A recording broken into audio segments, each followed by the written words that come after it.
The problems of Lord Finesse are deeper than most fans know, and the truth reveals a story of betrayal, hypocrisy, and a multi-million-dollar lawsuit. This is the tale of a 55-year-old hip-hop architect who filed a staggering $10 million lawsuit against Mac Miller, a young artist who was, by all accounts, one of Finesse's biggest fans. This wasn't just business. Mac Miller's camp would later release a statement implying Finesse was gutless, suggesting a personal betrayal. How did a simple homage turn into one of hip-hop's most bitter and hypocritical legal battles? Before the lawsuit, Lord Finesse was a foundational architect of golden era hip-hop. He emerged from the Bronx in 1989, from the literal birthplace of the genre itself. He's the leader of the legendary DITC crew, digging in the crates, alongside icons like Big L. He was a revered producer from an analog era where a beat was a tangible, sellable product.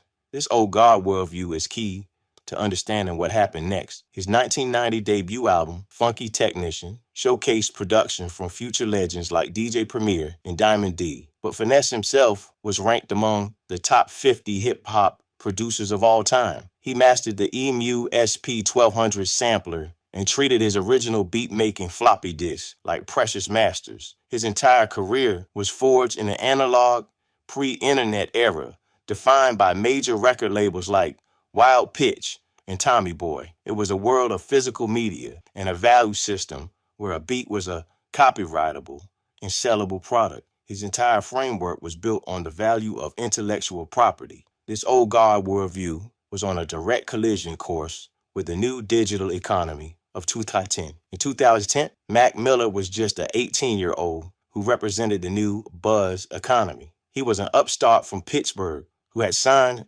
with the independent label Rostrum Records in July 2010. His breakout project, KIDS, was a free mixtape, a promotional tool designed to build his fan base. It was released on August 13, 2010, and distributed for free on platforms like DatPiff. Matt was a devoted fan who idolized Finesse's crew. For him, using a beat was paying homage, not theft. He was trying to shed light on a generation that inspired him. This was the new model. Artists gave away music for free to build a following, then made their money from concerts, merchandise, and eventually album sales. The song itself was no longer the product. The song was the advertisement for the artist. His style on KIDS was a conscious revivalist take, influenced by charismatic boom bap rappers of the 90s. He was a huge fan of Finesse and the entire DITC crew. In the post-digital landscape, the currency was not the song, but the buzz. The KIDS mixtape was essentially a demo tape designed to build a fan base that would then pay for concert tickets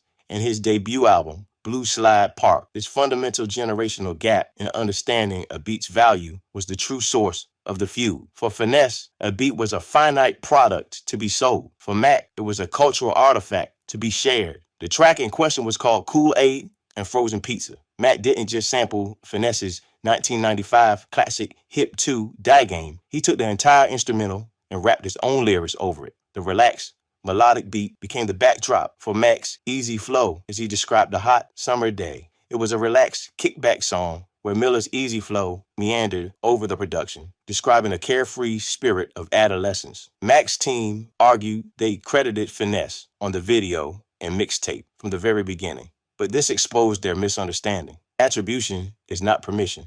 In the eyes of copyright law, crediting someone without getting a license is still infringement.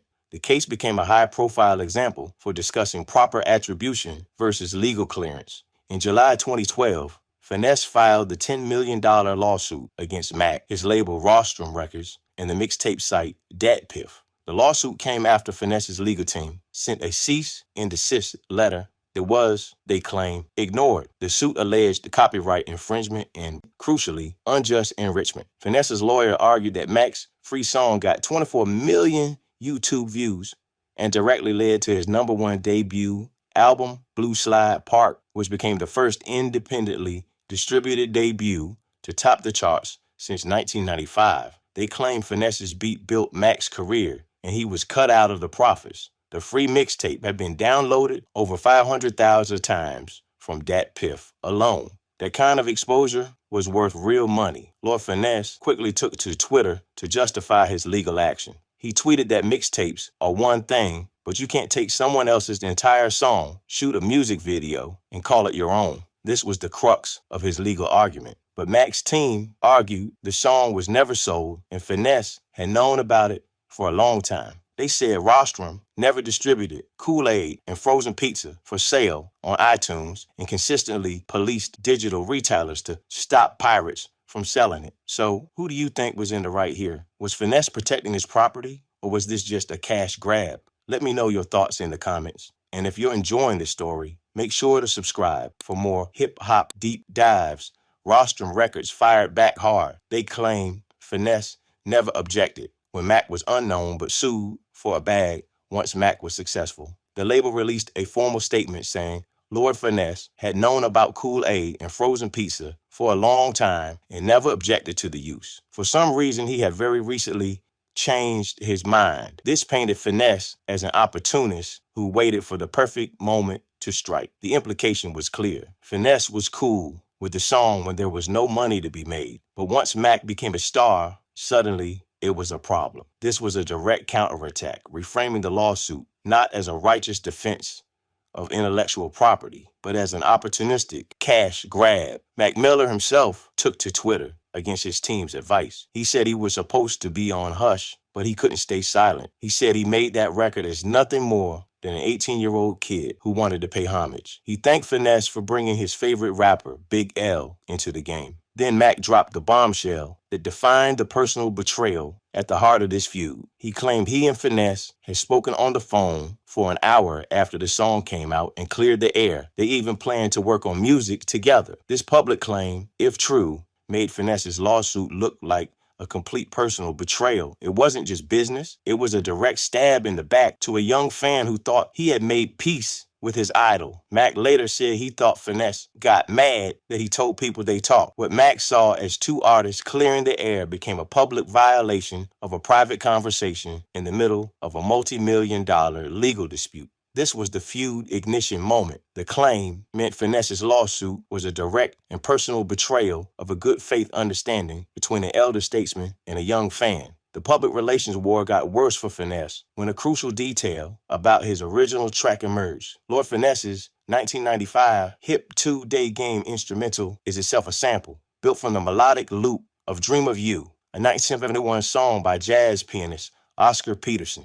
The smooth jazz piano riff that made Hip 2-Day Game such a classic wasn't originally created by Finesse at all. Mac Miller tweeted it himself. Finesse never cleared the Oscar Peterson sample on the original record. I did nothing wrong. This hypocrisy allegation became the dominant narrative. Online forums were flooded with commentary that Finesse hadn't even cleared the sample himself. It was a knockout blow. The narrative became a thief suing a thief. Finesse was painted as a greedy hypocrite who had the audacity to sue someone for doing exactly what he had done. Legally, the cases were different. Finesse had flipped a sample to make a new work, while Mac totally just lifted the beat. Finesse created a derivative work and had a legal claim to his production, even if its foundation was unclean. Mac simply took the entire finished product and rapped over it. In the eyes of the law, Finesse's alleged failure to clear his own sample did not excuse Miller's infringement. But this legal detail was completely lost in the court of public opinion. To the fans, the situation was simple. This was a thief suing a thief. The Oscar Peterson factor, while legally irrelevant to Mac's case, was a massive public relations victory for Mueller.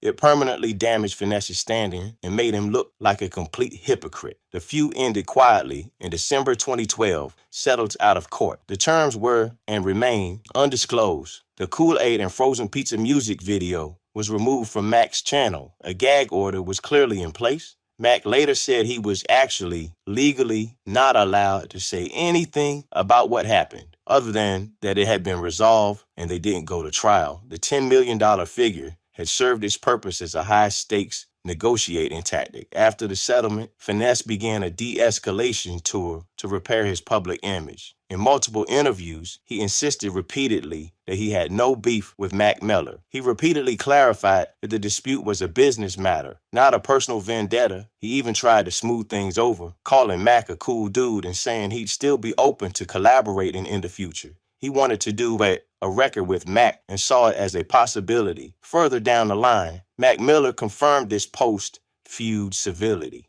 In an interview on Sway in the Morning, he explained the new dynamic. It's not like he's saying, don't let me see you in New York. It's more like we got some problems that we got to work out. This It's All Love narrative was likely a strategic move to fix the greedy image that had stuck to him. The online backlash had been severe. Commenters called him greedy, a bully attacking a young artist. Finesse needed to repair his legacy. His no beef tour was a necessary public relations move to reestablish himself as a respected elder statesman rather than a bitter opportunist. The feud was personal. It involved public accusations of betrayal, hypocrisy, and greed. The lawsuit had a huge legacy that went far beyond these two artists. It helped to kill the mixtape game as we knew it. For years, the mixtape economy had flown under the radar of copyright law. Artists freely used beats without permission, calling it homage. But Finesse's lawsuit changed everything. It was the first high-profile suit to successfully attack the mixtape economy.